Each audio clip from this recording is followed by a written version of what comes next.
Hello guys and welcome back to my channel सिर्फ IAS. साथियों, chapter 8 जो हमारी lexicon for ethics integrity and aptitude के इस 2023-24 के एडिशन का है, उसमें आप सभी का बहुत बहुत स्वागत। मैं प्रसन्ना वर्मा आज आपके लिए लेकर आई हूँ। चैप्टर का नाम है civil services values and ethics in public administration. चलिए शुरू करते हैं अपने पहले टॉपिक से। पहला टॉपिक जो बताता है डेल्मा के बारे में, और इस लेक्चर के अंदर हम डेल्मा को ही अलग अलग सिविल सर्विसेज के कॉन्टेक्स्ट में ही आपको समझाएंगे। सबसे पहले समझते हैं डेल्मा क्या होता है। साथियों, डेल्मा को ऐसे समझिए उर्दू में या समझने की भावना में, तो जब आप गफलत में होते हो, आपको नहीं पता कि मैं किधर जाऊँ मतलब देखिए, डेल्मा एक ऐसी प्रॉब्लम है जिसकी दो पॉसिबिलिटीज़ आपके सामने हैं, और दोनों में से कोई ऐसी पॉसिबिलिटी नहीं है जो प्रैक्टिकली आप एक्सेप्ट कर पाओ। कभी कभी हमारे दिमाग में आता है ना, अरे ये करें, अच्छा ये करेंगे तो इसमें ये फ़ायदा, अच्छा ये करेंगे तो ये करें तो करें क्या, है ना। तो इस पोजीशन में आगे व्यक्ति ने यहाँ पे अगर देखा जाए तो ट्रेडिशनली डिस्क्राइब करा है इसको कि being on the horns of a dilemma, neither horn being comfortable, है ना। तो ऐसा कहा है कि अगर आप एक दिन हाइपोथेटिकल बात समझिएगा कि डिलेमा एक हॉर्न्स की तरह हो गए और दोनों में से कोई भी कंफर्टेबल नहीं है। तो वही बात ऐसी है। अब आगे बढ़ते हैं।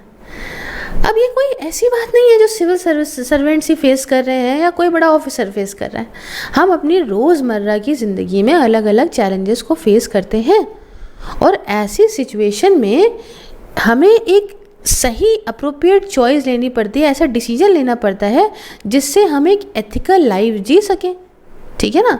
और ये भी हो कि एथिकली हम करेक्ट भी हो, एथिकल लाइफ भी हमारी बढ़िया चले, और हम जो है उस प्रॉब्लम को भी सॉल्व करने में समर्थ हो।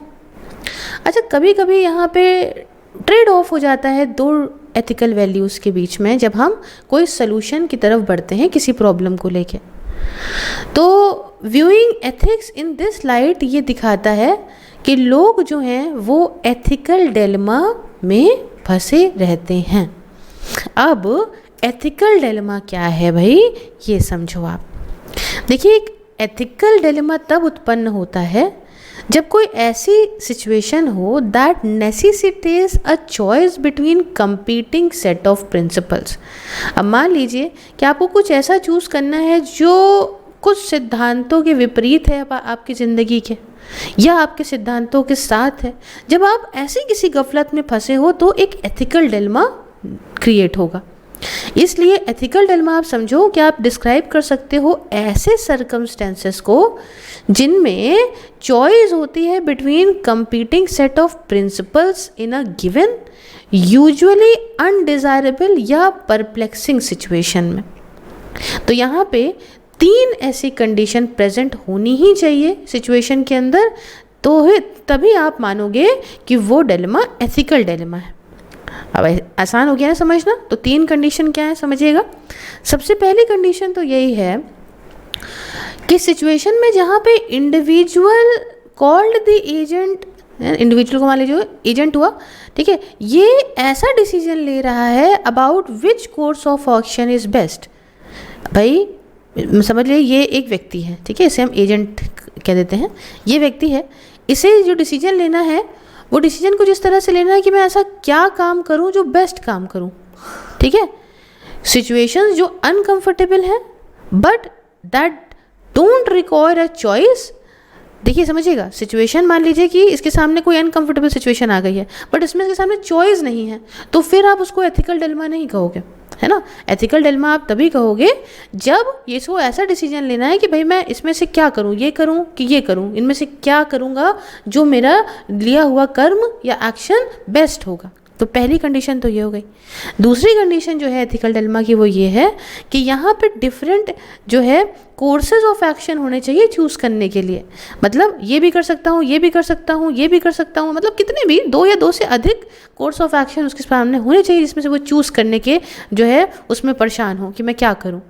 और तीसरी कंडीशन ये है एथिकल डिलेमा की, तो चाहे जो भी कोर्स ऑफ एक्शन हो, है ना, जो भी कोर्स ऑफ एक्शन लिया जाए कुछ एथिकल प्रिंसिपल्स तो कॉम्प्रोमाइज़ होंगे ही होंगे। मतलब यहाँ पे कोई परफेक्ट सोल्यूशन उसको नहीं दिख रहा, हमारे इसके सामने ये रास्ता है, ये रास्ता है, दोनों में से कोई भी रास्ता ले अगर, तो इसमें कुछ ना कुछ एथिकली आप गलत थोड़ा बहुत तो कर ही रहे हो। कोई भी दोनों में से कोई ऑप्शन कोई परफेक्ट नहीं है। अब इसके सामने बस यही है कि मैं इन दोनों में से क्या लूँ जो थोड़ा सा जो है कम दिक्कत वाला हो।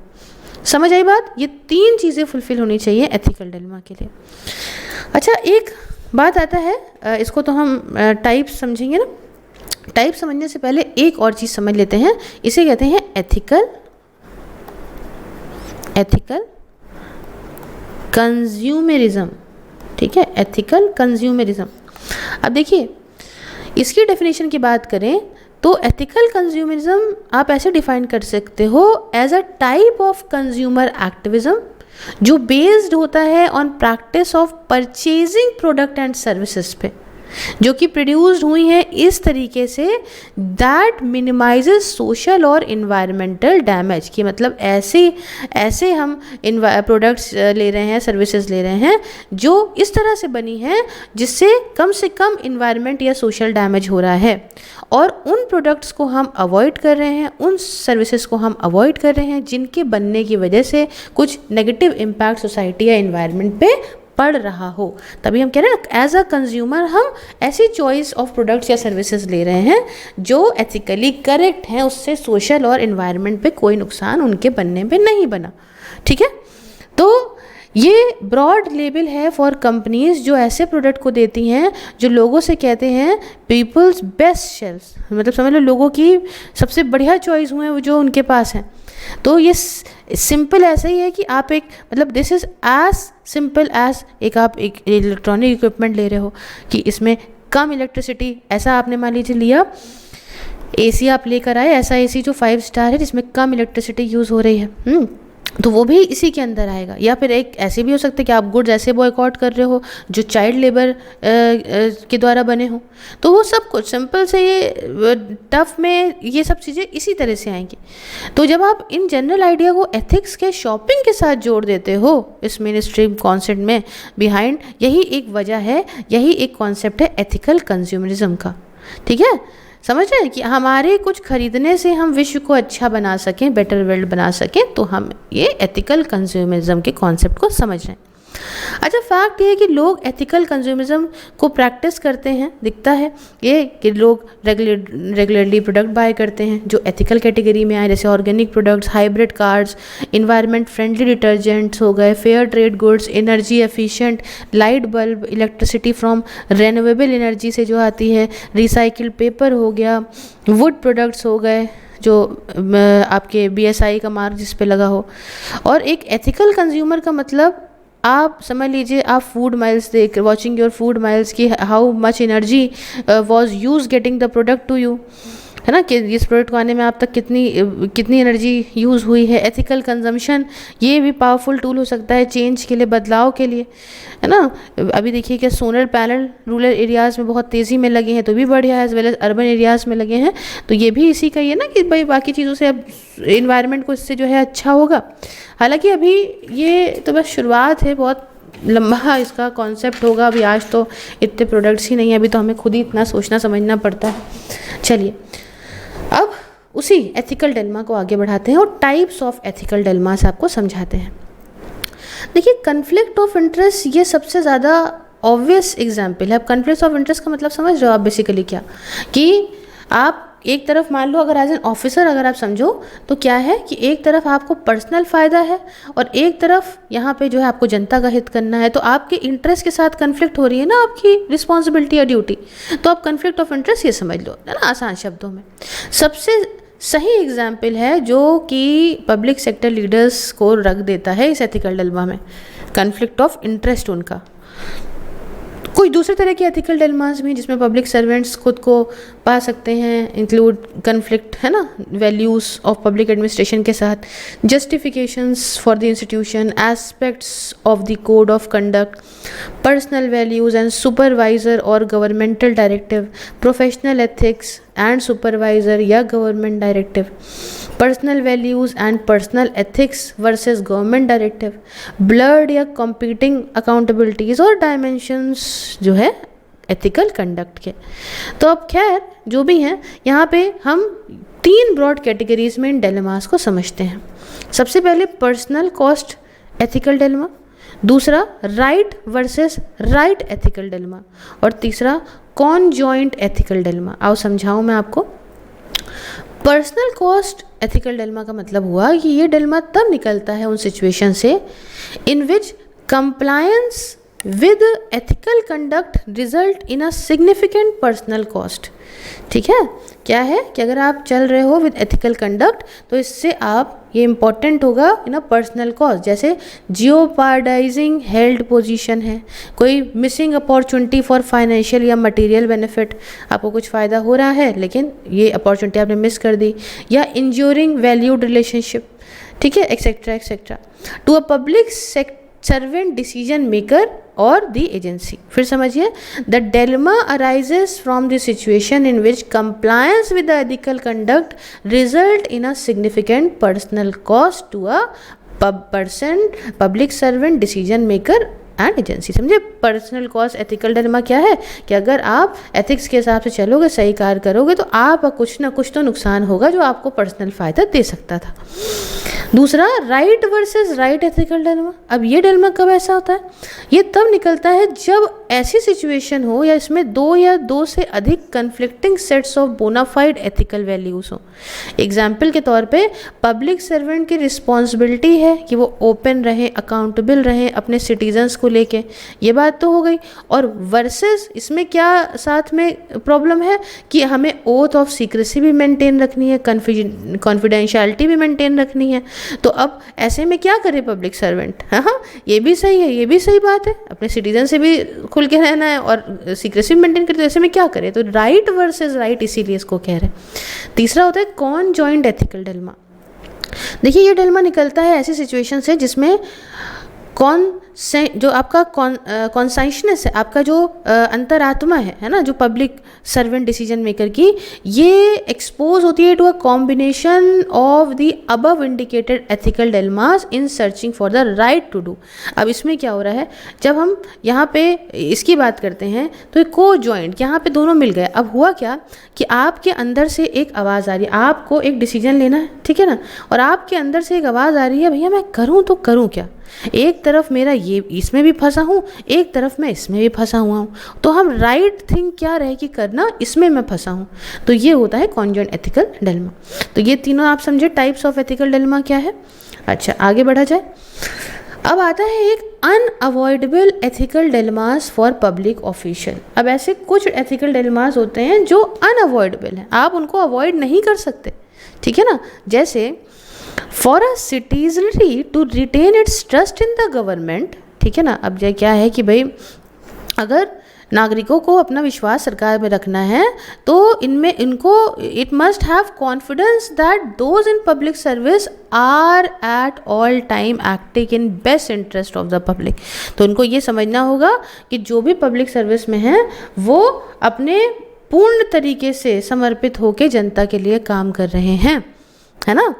As stewards of the public trust, सरकारी लीडर्स, एम्प्लॉयज़, इनमें इनकी ये फिड्यूशरी रिस्पॉन्सिबिलिटी है कि वो इस तरह से काम करें जो सही हो, अनबायस्ड हो, किसी के साथ भेदभाव ना हो, लॉयल हो जनता को लेकर, कि भाई पब्लिक इंटरेस्ट को आगे रखें अपने फ़ायदे के कंपैरिजन में, और सारी ड्यूटीज़ जो है फुलफ़िल करें, इंटीग्रिटी, कॉम्पिटेंसी, अकाउंटेबिलिटी, ट्रांसपेरेंसी की।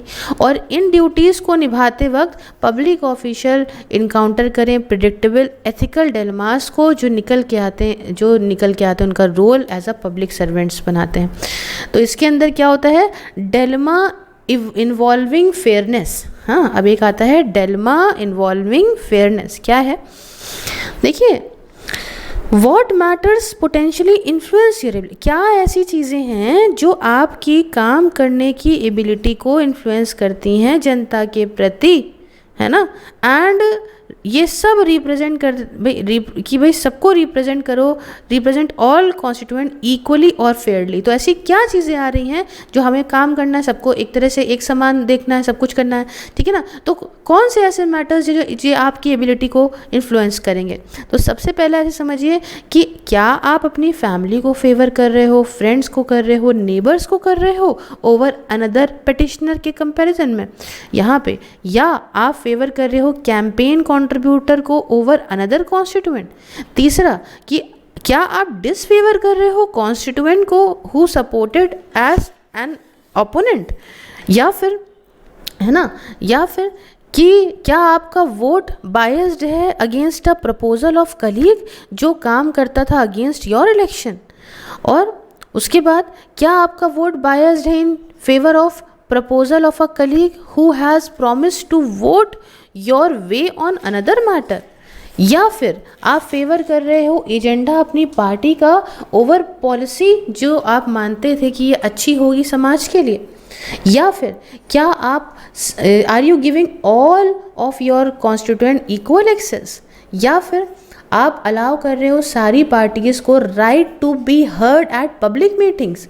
उसके बाद कि what is fair process for bidders on city contracts, क्या what process is fair in labour negotiation with public employees. तो ये सब आते हैं डिलेमास जिसमें फेयरनेस आता है कि सही से काम होना चाहिए सबके प्रति, ठीक है। अब एक आता है डिलेमा जिसमें कन्फ्लिक्ट है between personal interest and public interest, ठीक है। तो अब एक डिलेमा है जिसमें क्या है, एक तो आपका पर्सनल फ़ायदा है और एक जनता का फ़ायदा है। तो अब इसमें कुछ सवाल ऐसे कि क्या आपका पर्सनल जो है इंटरेस्ट है जिसकी वजह से आपकी ड्यूटी ऑफ लॉयल्टी जनता को लेके जो है वो दिक्कत में आ सकती है, जो जिस जनता ने आपको इलेक्ट किया है और उन्हें आपको सर्व करना है।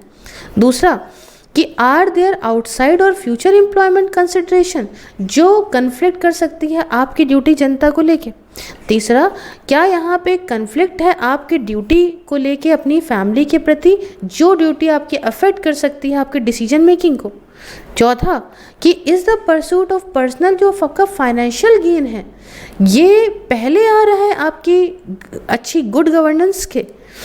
उसके बाद क्या इंटरेस्ट आपका फर्दर पर्सनल कम्युनिटी या पॉलिटिकल लीडरशिप का कन्फ्लिक्ट कर रहा है आपकी पब्लिक ड्यूटीज़ के साथ में, या फिर आप यहाँ पे इंडिसिया का यूज़ कर रहे हो अपने ऑफिस का, अपने जो आपका ऑफिस है जिसको आप होल्ड करते हो आप उसका यूज़ कर रहे हो अपने पर्सनल गेन के लिए, या आप पब्लिक रिसोर्सेज का यूज़ कर रहे हो पर्सनल और पब्लिक पर्पस के लिए, या फिर आप डील कर रहे हो कन्फ्लिक्टिंग पब्लिक ड्यूटीज़ के साथ जो आपको मिली हैं सर्व करने के लिए, both as a council member के तौर पे और as a member of commission के तौर पे, एजेंसी, बोर्ड या डिस्ट्रिक्ट के तौर पे। तो क्या आप अपने कॉन्फिडेंशियल इन्फॉर्मेशन जो आपने सीखी है ऑफिस में उसका यूज़ कर रहे हो ऑफिशियल बिजनेस के बाहर, या आप रिक्यूज़ कर रहे हो खुद को पार्टिसिपेट करने में ऐसे डिसीजन से जिसमें पार्टीज़ इन्वॉल्व हैं जिनके साथ आपका रिलेशनशिप है ना, इन विच यू हैव इंटरेस्टेड, और या आप रिज़ाइन कर रहे हो ऐसी ऑर्गेनाइजेशन से जिसकी मेंबरशिप आपको राइज या फ्यूचर कॉन्फ्लिक्ट दे सकती थी, मतलब फ्यूचर कॉन्फ्लिक्ट्स में आपको बढ़ावा दे सकती थी। और आखिरी में क्या आप ऐसी जगह नहीं जाना चाहते of an improper conflict even if you personally believe you can act in a unbiased manner. तो ये ऐसे डिलेमास हैं जिनमें कॉन्फ्लिक्ट आता है आपके पर्सनल और आप पब्लिक इंटरेस्ट के बीच में। नेक्स्ट समझते हैं कि डिलेमा जिसमें फेथफुल एग्जीक्यूशंस आपके ऑफिशियल ड्यूटीज़ का इन्वॉल्व हो। क्या आप जो है ऑफिशियल ड्यूटीज़ अपनी फेथफुल तरीके से नहीं कर पा रहे हो, ये गफलत आपके दिमाग में। ऐसे कब सवाल उठते हैं कि पहला जैसे कि can you competently fulfil the responsibilities of your office, या आप रेगुलरली पार्टिसिपेट करते हो डिसीजन मेकिंग प्रोसेस में एक्सेप्ट व्हेन क्या आपका कन्फ्लिक्ट हो जो आपको रोक रहा हो आपके पार्टिसिपेशन से, एंड आपने खुद को इतना नॉलेजेबल बनाया हो on all issues before you. तीसरा कि क्या आप हमेशा अपनी इंडिपेंडेंट जजमेंट यूज़ करते हो, आप इंडिपेंडेंट जजमेंट लेते हो एंड यू पर्सनली इन्वेस्टिगेट करते हो इश्यूज़ को जाके। क्या आपका कोई is it appropriate to ignore staff recommendations and substitute your own judgment, staff की ना सुन के आप अपनी लगा के अपनी ही बात रखते हो। अच्छा, उसके बाद when and how can you seek outside advice, कब और कहाँ आप कैसे किस वक्त आप बाहर से एडवाइस लेते हो या काउंसिल से लेते हो उन इश्यूज़ अलग अलग इश्यूज़ पे लेके।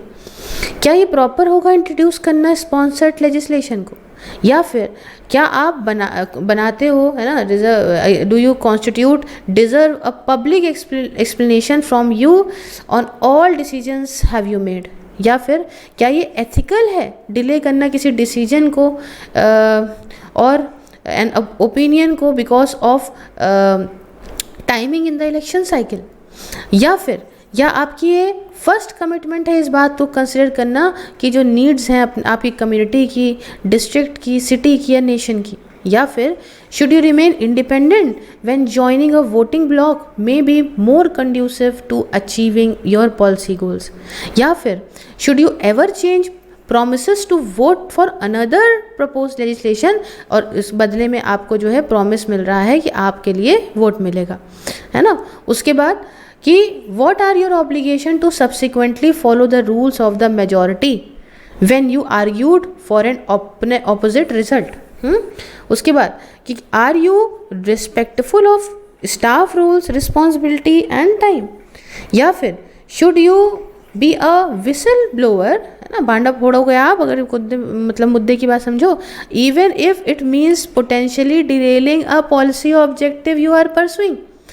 और लास्ट में कि when you speak with the press, ठीक है, आप प्रेस वालों से बात कर रहे हो तो क्या आप डिस्टिंग्विश करते हो ऑफिशियल रिप्रेजेंटेशन में और पर्सनल व्यूज़ में। तो ये है कुछ डिलेमा जिसमें फेथफुल एग्जीक्यूशन है आपकी ऑफिशियल ड्यूटीज़ का। फिर आता है ऐसा डिलेमा, ये तो मैंने एथिकल कंज्यूमरिज्म आपको समझा ही दिया था पहले। अब आता है डिलेमा जिसमें इन्वॉल्व होता है एक्टिंग विद इंटीग्रिटी। जब आप इंटीग्रिटी के साथ काम कर रहे हो तो कौन सी गफलतें आती हैं। पहला, क्या आप जो काम करते हो सच्चाई से करते हो, है ना, and with the integrity expected from public official, जो इंटीग्रिटी पब्लिक ऑफिशियल से डिमांड की जाती है क्या उसी से आप काम कर रहे हो। दूसरा, क्या आप अपनी सारी डीलिंग्स में अपने कलीग्स के साथ सच्चे हो और प्रेस के साथ, पब्लिक के साथ सच्चे हो।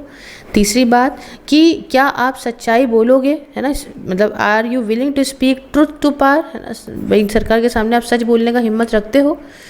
उसके बाद कि should you employ influence when discussing a political या फिर गवर्नमेंटल ओपोनेंट के साथ में, या फिर क्या आपके पास इतनी स्ट्रेंथ है ना, do you have the strength of your convictions and can you withstand pressure to influence your independent judgment. आपको सब लोग दबा रहे हैं लेकिन आपने जो डिसीजन लिया आप उस पर खड़े हो। क्या आप रेजिस्ट कर सकते हो temptation to take advantage of the position for personal gain.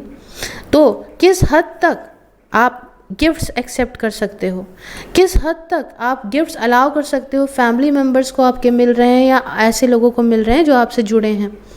क्या जो है is the offer of college admission या grant of an honorary degree to someone close to you, इसे आप गिफ्ट मानोगे अगर आप कुछ ऐसे मैटर्स में जुड़े हो जिसकी वजह से एजुकेशनल इंस्टीट्यूशन में इफेक्ट पड़ता है।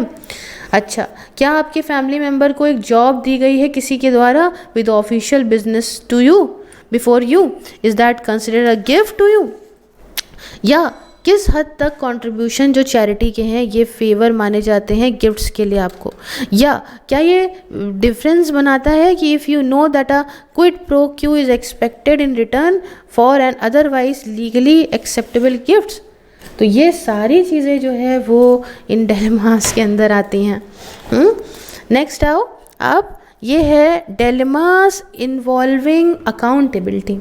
क्या है साथियों, देखिए पब्लिक, अब इसमें डिलेमा जिसमें अकाउंटेबिलिटी इन्वॉल्व है, इसमें समझते हैं कौन कौन से डिलेमा होते हैं।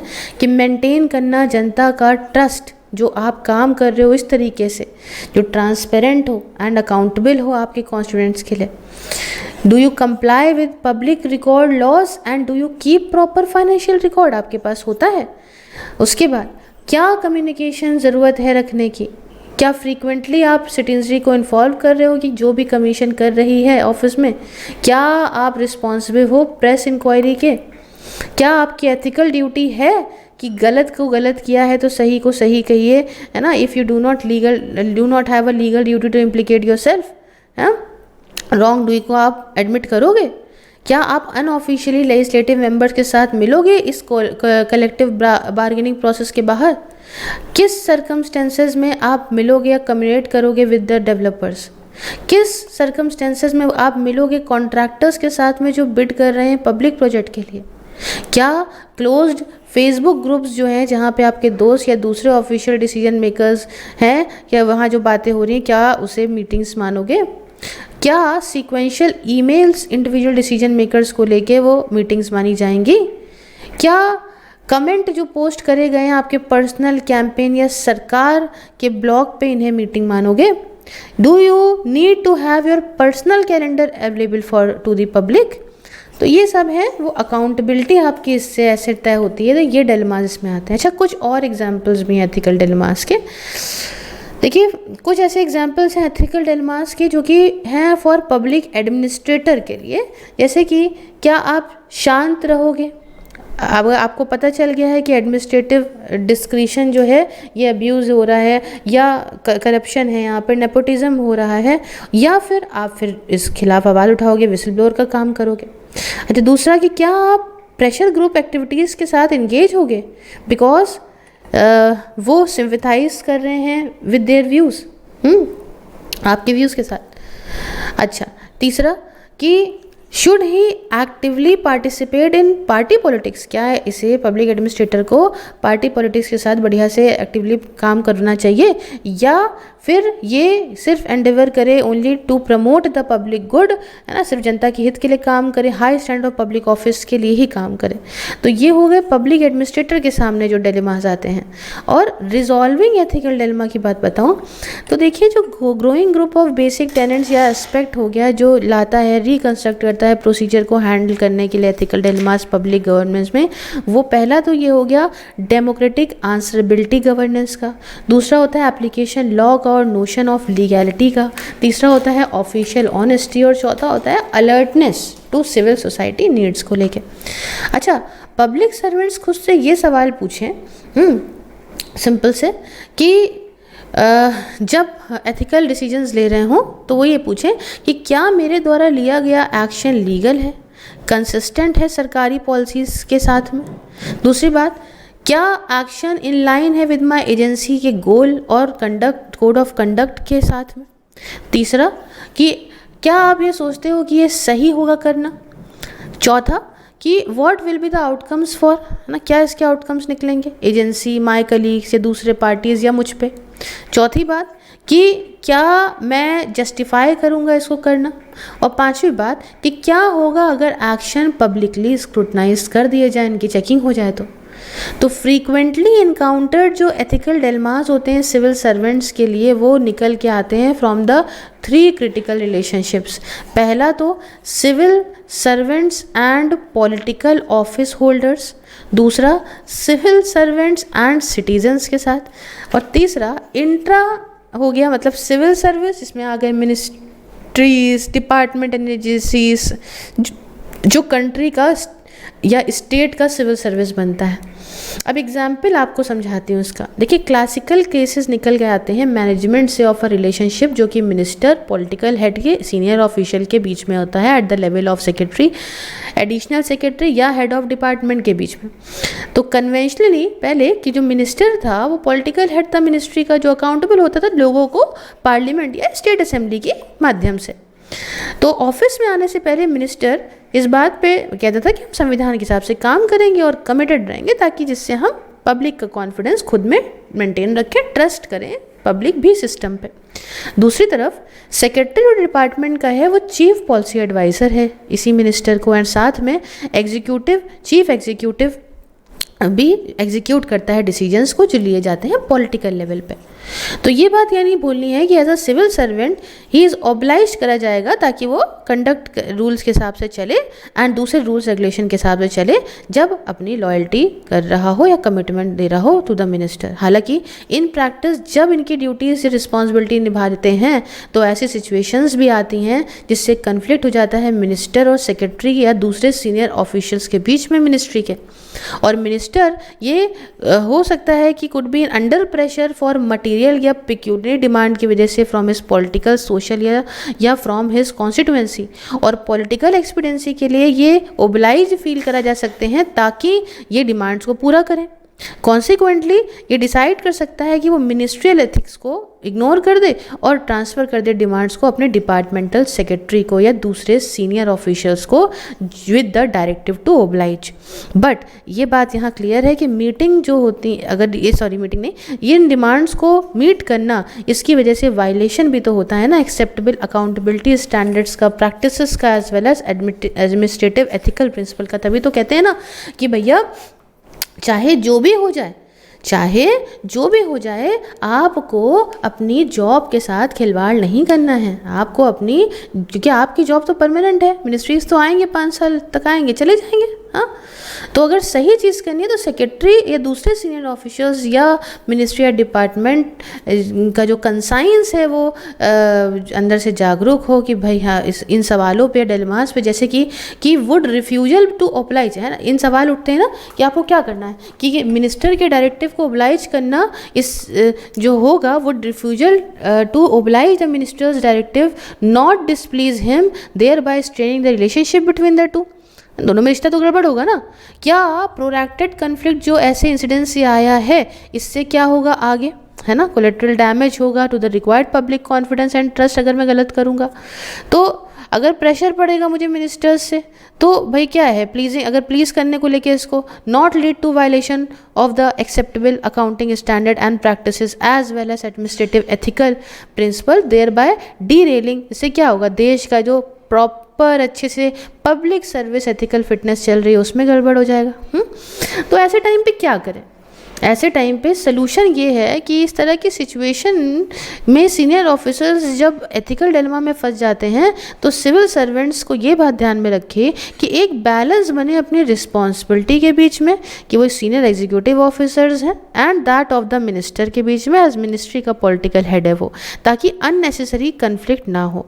दूसरी बात कि रूल ऑफ लॉ को सबसे ऊपर रखना है, ड्यू प्रोसेस, फर्मनेस, फेयरनेस को तरीका ऐसे लाना है ताकि हम रिस्पॉन्सिबिलिटीज़ अपनी प्रॉपर करते रहें। तीसरा, highest administrative, financial, ethical, moral standards को अपहोल्ड करना है सिविल सर्विस के अंदर। चौथा कि एक इंसान अपनी टेक्नोलॉजी का यूज़ कर सकता है ऐसे चैलेंजेस को एथिकल डिलेमा के जो है एड्रेस करने के लिए। और एक अंतरात्मा, आपकी जो इनर वॉइस, इनर स्ट्रेंथ होती है ना, ये भी आपको मदद कर सकती है इस प्रॉब्लम को सॉल्व करवाने में। अच्छा, तो मैंने बताया ना इनर कंसाइंस, आप देखिए आपकी अंतरात्मा बोलेगी, अंतरात्मा बहुत तगड़ी तरीके से बोलती है, तो अंतरात्मा जो आप बोलेगी तो inner conscience to solve ethical dilemma वो मैं आपको समझा देती हूँ कि क्या होते हैं क्या नहीं होते हैं। देखिए अब ये कहा जा सकता है तो लोग जो काम करते हैं पब्लिक सर्वेंस में वो एथिकल डिलेमा तो फील करते हैं, बहुत सारी बार ऐसा होता है ना, क्या करें। तो एक अंतरात्मा कभी गलत नहीं होती है, ये लाइट ऑफ सोल है जो अंदर जल रही है आपके दिल के, और ये छोटा सा ऐसा स्पार्क है जो आपको अंदर से आता है, इनर वॉइस आपकी, हाँ कर दो ना करो, आपका हर, आप नॉर्मल भी सिविल सर्वेंट नहीं भी तब भी आपका मन बोलता होगा, जो इंटरनली मॉनिटर करती है ये इनर आत्मा, ठीक है, ये गाइडिंग वॉइस होती है, अंदर से निकल के आती है, जिससे हम समझ पाते हैं क्या सही है क्या गलत है। तो ये है पूरी कहानी। अब हम नेक्स्ट में एडमिनिस्ट्रेटिव रिफॉर्म कमीशन की रिकमेंडेशन को भी थोड़ा सा समझ लेंगे। अच्छा, हम एक काम करते हैं, अभी समझा ही देते हैं क्योंकि नेक्स्ट वाले में क्राइसिस ऑफ कंसाइंस से स्टार्ट कर देंगे। चलिए एक चीज़ समझ लीजिए, ARC की रिकमेंडेशन क्या थी, मैं हालांकि पढ़ा चुकी हूँ लेकिन तब भी एडमिनिस्ट्रेटिव रिफॉर्म्स कमीशन, देखिए ARC ने रिकॉग्नाइज करा इस फैक्ट को कि प्रॉपर रिलेशनशिप अगर पॉलिटिकल, एग्जीक्यूटिव और ब्यूरोक्रेसी के बीच में है तो यही सबसे इंपॉर्टेंट चीज़ है एडमिनिस्ट्रेटिव परफॉर्मेंस के लिए सरकार की।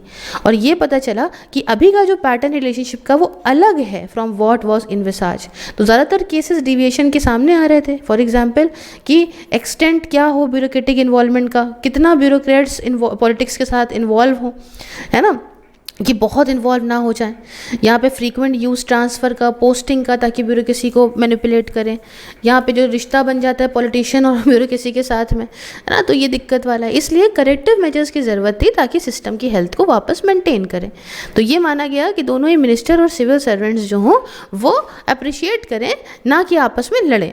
तो अब यहाँ पे पॉलिटिकल एग्जीक्यूटिव के पार्ट पे यहाँ पे जो है एआरसी के शब्दों में ऐसे समझिए कि एक प्रॉपर अंडरस्टैंडिंग होनी चाहिए एडमिनिस्ट्रेटिव फंक्शन की और कॉग्निशन की इन दी प्रोफेशनल नेचर।